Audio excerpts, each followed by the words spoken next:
I've been a perfectionist for most of my life. And so,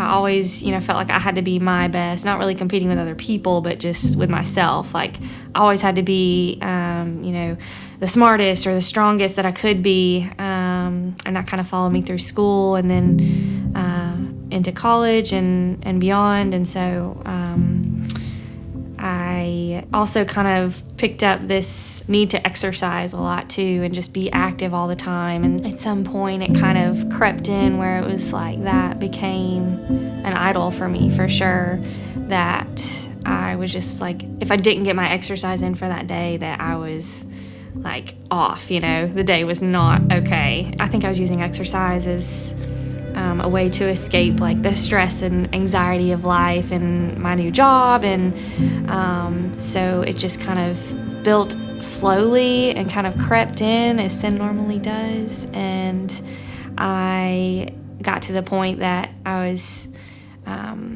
exercising so much during the day, and then I would like binge and purge at night because I was so hungry. So I'd eat all this food and then just like feel really bad. That became like a toxic habit in my life, and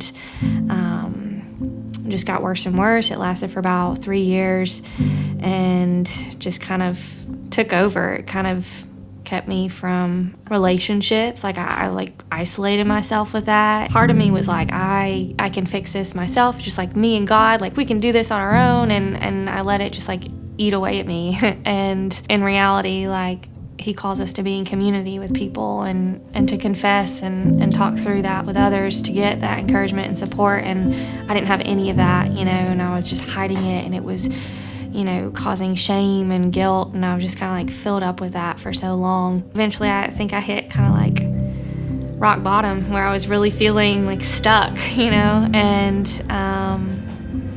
didn't know that I could escape it. I was finally able to share with my closest friend, and it was really, really hard and really challenging because I'd had this giant thought in my head that seemed to take over every other thought that was like, you can't tell people this. Like, they're going to think less of you. They're going to realize you're not perfect and you don't have it all together, which is ridiculous, Just kind of working through that and finally just like conquered that fear because of God's grace and his mercy. And like, I can't even tell you just like the release that I felt the second that I shared it. I found the support that I needed and the love that I needed in biblical community. And God truly saved me in that. Like, I was released from that eating disorder the second I shared it. Like, it's just crazy what he did with that. Like,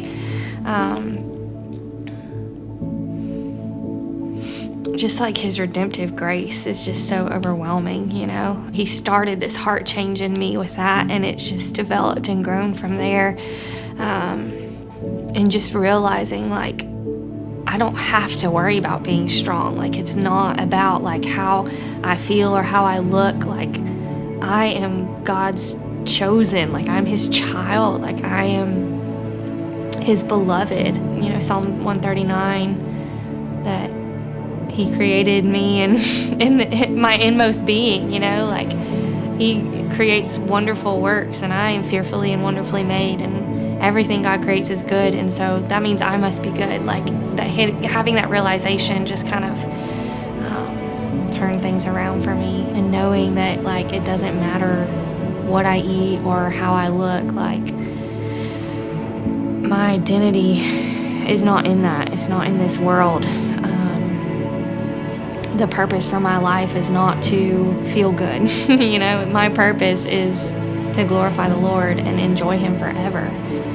So whatever I'm doing, whether it's eating or drinking, I'm doing it for the glory of God. He knows our hearts so well. I mean, he knows every last hair on our head, and he knows the way that's going to get through to us. But we have to be willing to listen, to hear that call. It might be a still small voice, but it's there regardless.